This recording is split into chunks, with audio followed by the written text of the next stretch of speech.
Thanks everyone for coming out this Saturday night in Salt Lake City. Everything is based on the teachings of His Divine Grace A.C. Bhaktivedanta Swami Prabhupada, who is the founder and Acharya of the International Society for Krishna Consciousness. Om Aganati Marandasyam Ganagana Salakya Chaksuran Miritam Yana Tajmai Sri Giriveya Namaha Sri Chaitanya Manobhistam Stapitam Yana Bhutare Swayam Rupakaramyam Darati Sa Parantikam Sri Krishna Chaitanya Prabhu Nityananda Shri Advaita Gadadhar Shivasari Gaur Bhakta Vrinda Hare Krishna Krishna Krishna Hare Hare Hare Rama Rama Rama Hare Hare. Our title today is Be a Barrier Breaker. Would you agree with me that too often we let our environment, how we were raised, other people's expectations of us set the limits for our life? We adapt to what's around us. If you take an oak seed and plant in a little tiny 2-foot pot, that oak seed will never become what it was created to be. Not because there's something wrong with the seed, but because of the limited environment that it's in. Similarly with us, it's easy just to go along, to get along. It's easy just to fit in. It's easy to go with the crowd, to be like everyone else. But Krishna didn't create you to be average. He created you to stand out, to go beyond the norm, to leave your mark on this generation. He created you to be barrier breakers. You're supposed to go further than the people who raised you, further than your teachers. You're supposed to live better, be more successful, be more spiritually elevated and God-centered, set a new standard. Now, you may be in an environment where people have addictions, they have anger management problems, low self-esteem, depression, and poverty. You can't do anything about that, but here's the key. Don't let that become normal in your thinking. If you accept that that's who you are, it's going to keep you from your destiny. The lotus flower, we always give this example, grows from water, and yet it remains bone dry. Even if you splash it, the water will beat up and slough off. And therefore, it can be said of the lotus, it's in the water, but not of the water. Similarly, we as spiritual beings, we're part and parcel of God. We are in the world, but we don't have to be of the world. We don't have to be of our environment. We may be in a limited environment, but you don't have to be of it. Don't let what's outside get inside you. The struggle, the lack, the poverty. If you allow that to get inside you long enough, you can become conditioned to mediocrity, conditioned to thinking, this is who I am, I'll always struggle, I'll never have enough. No, can I tell you that's where you are, that's not who you are. That may have been what's normal, but the good news is that God created you to be a barrier breaker. You have the power, you have the favor, the talent, the ability to break out and go further than anyone before you. Why? Krishna breathed his life into you. He calls you the head and not the tail. Now, don't let your mind become conditioned for mediocrity. Don't let that drag down who you really are. Sometimes people try to put us in a box. They'll tell us things like, you can't start that business. You don't have the resources. You don't have the connections. You can't afford that place to live. You'll never get well. You'll never meet the right person. You'll never open that temple. You'll never start that mission. Here's a story about our founding father, George Washington. He knew he could never beat the organized British Army with a ragtag army of volunteers alone. They were too strong, they were too confident, they were too well equipped, too well trained, and they had a history of conquering the whole world. They had more experience in wars, better weapons. Even after the war broke out, 500,000 Americans, or 30% of the population, remained loyal to England, believing that they would be backing the wrong horse if they backed George Washington. Washington knew that his Continental Army was outmatched by the British. He became increasingly aware that the Continental Army had no hope of victory in a traditional conflict. He needed to gain a strategic advantage. Inspired by his own faith in and prayers to God, Washington determined that, guess what? Anyone know? Espionage could be the barrier breaker to an American victory. He created America's first intelligent community. His spy network of military strategists and colonials used innovative techniques to gather and share information. They created secret codes, invented new formulas for invisible ink, and turned daily activities into intelligence communications. Ronald Reagan said of this effort on behalf of our founding father, quote, "One of the most inspiring portrayals of American history is that of George Washington on his knees in the snow in Valley Forge. That moving image personifies and testifies to our founders' dependence upon divine providence during the darkest hours of our revolutionary struggle." George Washington's barrier-breaking efforts in espionage were critical to the Continental Army's victory over the British. They established a strong tradition of intelligence collection and innovation that remains important to our nation's security today. Now, because most people's thinking is limited, they're going to try to put their limitations on you. You have to put your foot down and say, I refuse to be mediocre because people around me are mediocre. I refuse to be addicted because people around me are addicted, depressed, and have low expectations. I know that I am created to be a barrier breaker, and I'm going to create a new standard. Where does it start? It starts in your thinking. Nothing is going to change until you make up your mind not to accept mediocrity. Why don't you take the limits off of yourself? You have so much potential. Break out of the box and try something new. The enemy, Maya, would love to keep your God-given potential from coming out. She'll use bad breaks, negative comments, critics, and circumstances to try to keep you from believing in yourself, from believing that you can rise to the next level. Many people have allowed their minds to become conditioned to thinking that they've reached their limits. They've gone as far as they can go. They're just average. They'll never do anything great. What's happened? Instead of breaking out, they've adapted to their environment. I saw a study done with fleas. Researchers put fleas in a container and then put a lid on the top. The fleas immediately tried to jump out, but they hit the lid again and again and again, got big headaches. Before long, they realized they were stuck. Now, at one point, the researchers removed the lid, but much to their surprise, the fleas didn't try to jump out anymore. They'd hit the lid so many times that they'd become conditioned to thinking that they couldn't get out. Like with these fleas, because of the environment we're in, the times we've tried and failed, and what people have told us, we become conditioned to thinking, I can't do anything great. I'll never accomplish my dream. I'll never get back in shape. I'll never be a pure devotee. It might not have happened in the past. You might, in fact, have tried and hit the lid again and again. But can I tell you, the lid is coming off. It's time to try again. Why? Because you are not created to live contained, stuck in one point. I heard about a young man. He got off to a rough start in life. He grew up in the projects, very poor, had almost no guidance. His father wasn't in his life, and his mother had her own struggles. Because of his poor home situation, he was labeled by the state as child at risk. From the time he was a little boy, that phrase had played over and over in his mind. Child at risk. It had become ingrained in his thinking. There's no future for me. I'm a child at risk. He continued to go downhill, getting repeatedly into trouble, doing what the rest of the crowd was doing. Everybody around him was defeated, depressed, and addicted. Well, he fit right in. He adapted to his environment. Your life is going to follow your thoughts. He believed he was at risk, and guess what? He became at risk.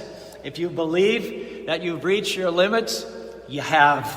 If you believe you'll never get well, you won't. Because your mind has become conditioned with limitations, it's going to keep you from your highest potential.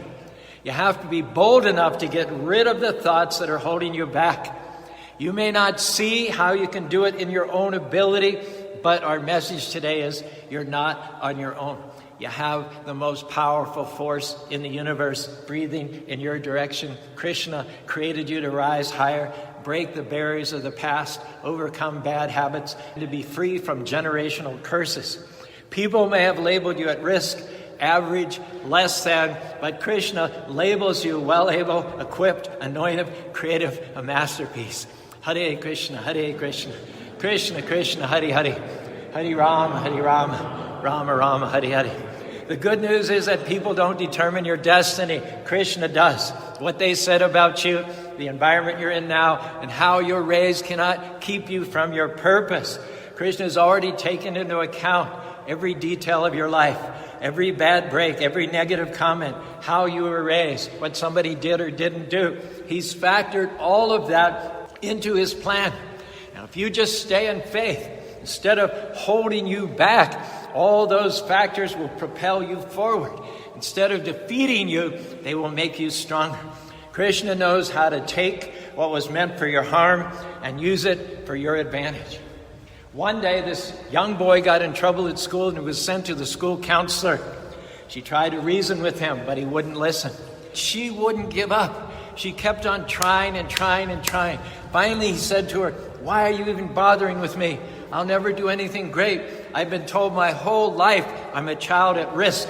She looked him to the eyes. She said, "Listen to me. You are not a child at risk. You're a child at possibility."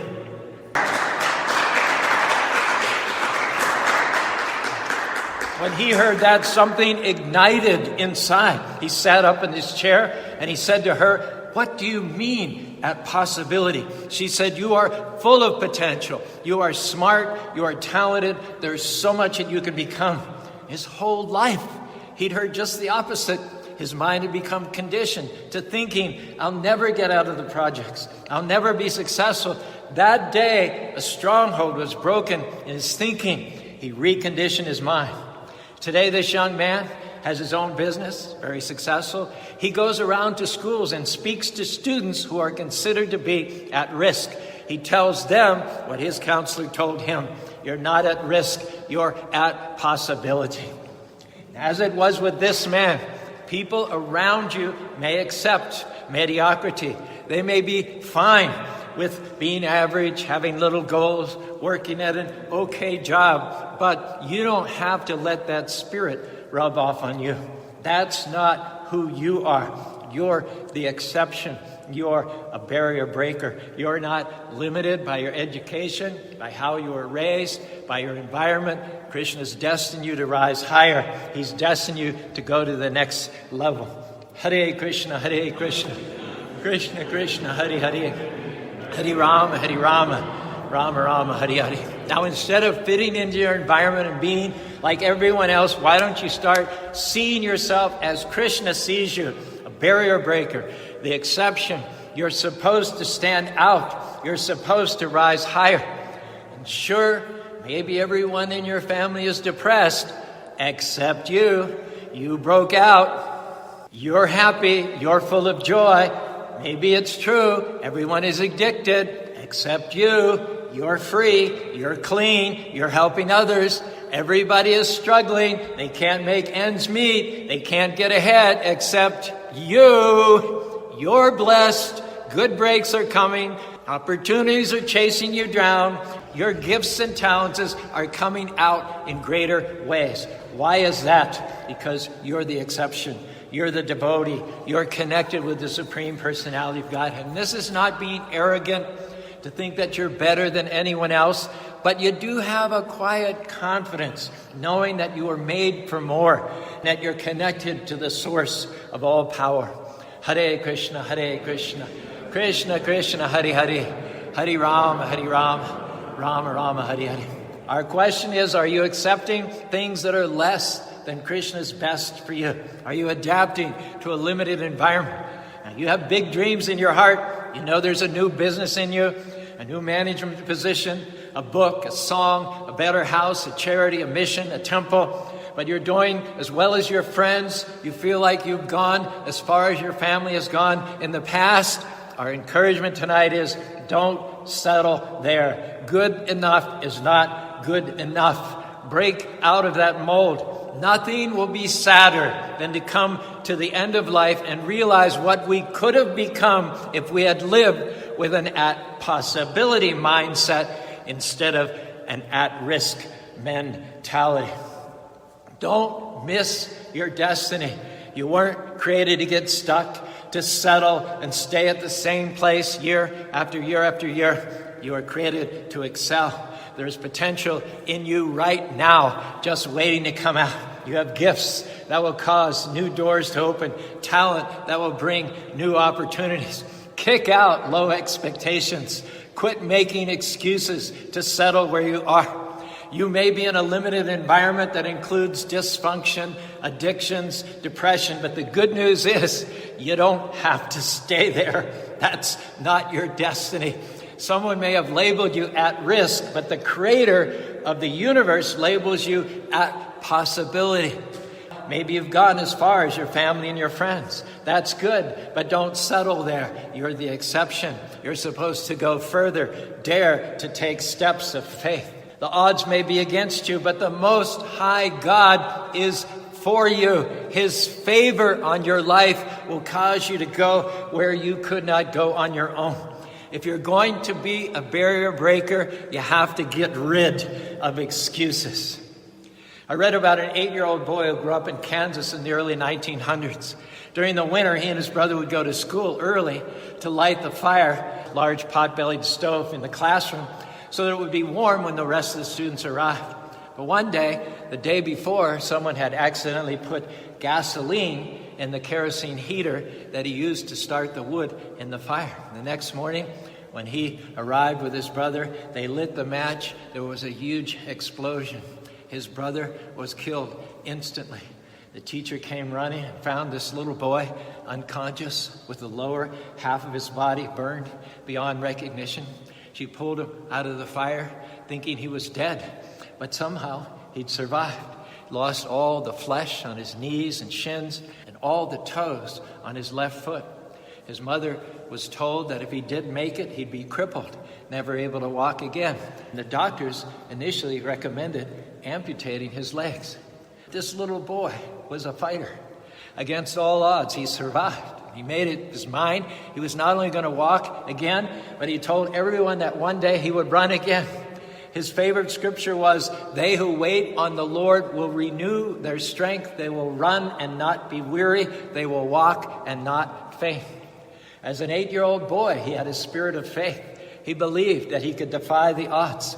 Months later, he was sent home from the hospital with no movement whatsoever in his legs.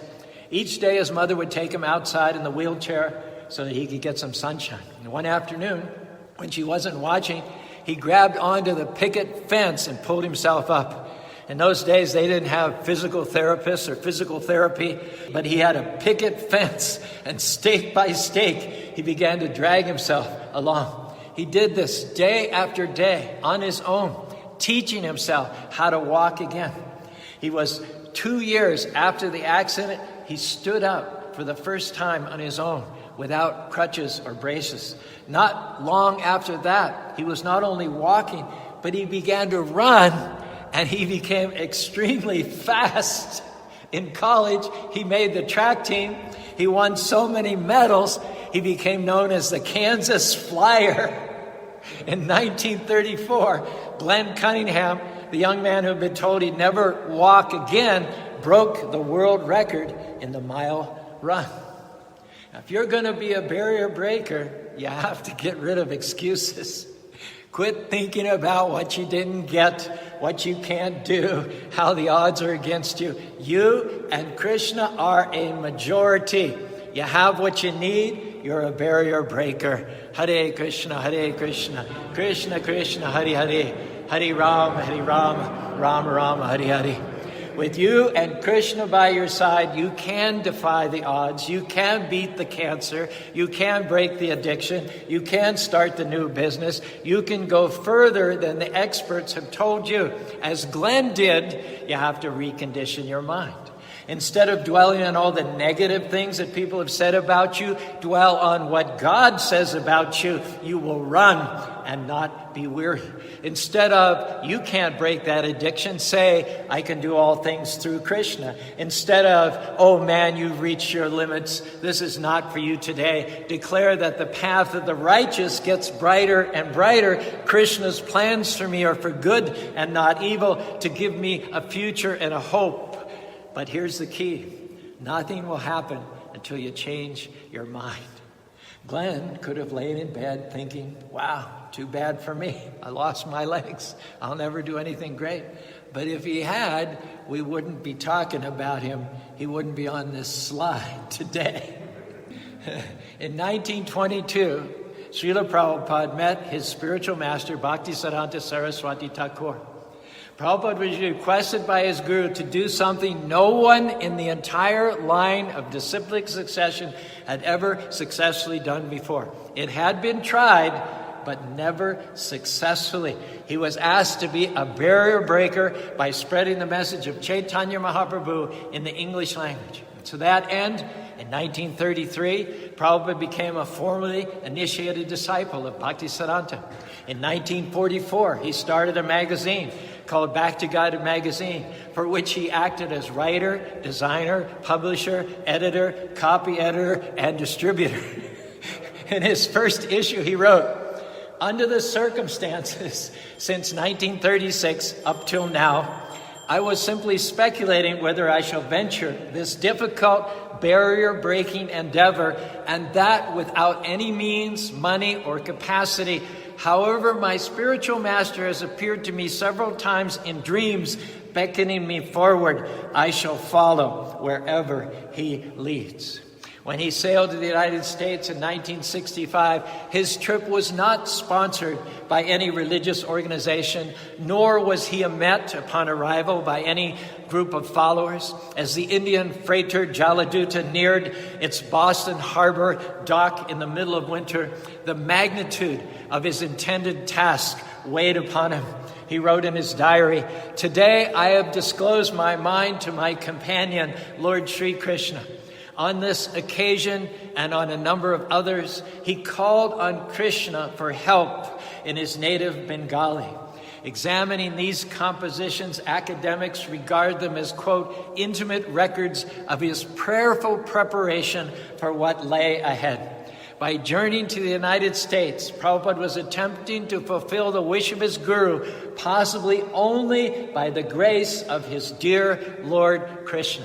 It was in July 1966 that he brought global missionary Vaishnavism to the Western world, founding the International Society for Krishna Consciousness, iskcon, in New York City. Are there strongholds holding you back? Just think of Prabhupada, the barriers he broke. Krishna says in the Bhagavad Gita, Sarvadharman parijagya, mam ekam saranam vraja. Be a barrier breaker. Go further than they have gone before. We were brought up Judeo-Christians. We graduated to Vaishnavism. Some of us were brought up in atheistic families, but we broke out and up to Krishna consciousness by following and attaching ourselves to the lotus feet of A.C. Bhaktivedanta Swami Prabhupada, the barrier breaker. We have hopes and faith and confidence that we will break out of the confines of this material world and go back to home, back to Godhead. Abhyakta saritu tashtamahum prabhu yat prapyana vartate tadama paramam nama. Following the footsteps of Bhaktisiddhanta and Srila Prabhupada, we hope to go back home, back to that eternal spiritual world from which we come, never again to return to the barriers, to the limitations, to the conditions of this material world. Our question tonight is, have you adapted to an environment and let what people have said about you set the limits for your life? Well, Krishna is saying tonight, this is a new day. You're a barrier breaker. I'm going to take you further, faster than you've ever imagined. I'm going to help you set a new standard. You're going to defy the odds. Now you just do your part. Let this seed take root in your spirit. Don't talk yourself out of it. Get into agreement with God. Stir up the seeds of greatness. Another running analogy. For years, experts said that no one would ever be able to run a mile in under 4 minutes. They studied the human body and thought that it would collapse under that much pressure. Scientists said it was not only dangerous to try, but it was literally impossible. But a young man named Roger Bannister didn't believe the negative reports. He didn't let his mind become conditioned to thinking it couldn't be done. In May of 1954, he made history by running a mile in under 4 minutes. But that's not what's really interesting. What's really interesting is that 46 days later, someone else broke the 4-minute mile. Within 10 years, 336 people had run the mile in under 4 minutes. It hadn't happened in all the previous years of track and field history, and now it's happening like every week. Why was that? The barrier was broken in people's minds. For years, runners had believed what the experts said. They were convinced in their own thinking that it couldn't happen. But once that mental barrier was removed, they were able to do things that previously had seemed impossible. Has your mind become conditioned to thinking that you can't accomplish your dreams, that you can't get well, that you'll never break that addiction? If you'll do as our examples today have done and recondition your mind, start thinking better, believing that you're a can-do person, knowing that you have the seeds of greatness, I predict that you too will break barriers that you thought were impossible. Hare Krishna, Krishna Krishna, Hare Hare, Hare Rama, Rama Rama, Hare Hare. How you started off in life, what environment you were raised in is not important. What's important, what matters is how you finish. Do yourself, do your family, do your generation a favor. Break out of that mold. Don't pass negative things, limitations down to the next generation. You can be the standard setter, the difference maker. You can be the one who sets your family and peers on a higher course to honoring God, a course of blessing, favor, and victory. You can be the one who carries on what Srila Prabhupada started with more temples, more devotees, more funding, more festivals, more missions. I'm asking you today to recondition your mind. Get rid of strongholds that are keeping you back. You're not at risk. You're at possibility. Stir up your seeds of greatness. Be a barrier breaker. If you do this, I believe Krishna is going to breathe on your life in a new way. You're going to go beyond the barriers of the past, overcome obstacles, and accomplish dreams. You're going to become everything that Krishna has created you to be in this life, and in the next life, you're going to go back to home, back to God. Hare Krishna, Krishna Krishna, Hare Hare, Hare Rama, Rama Rama, Hare Hare. Hare Krishna, Krishna Krishna, Hare Hare, Hare Rama, Rama Rama, Hare Hare.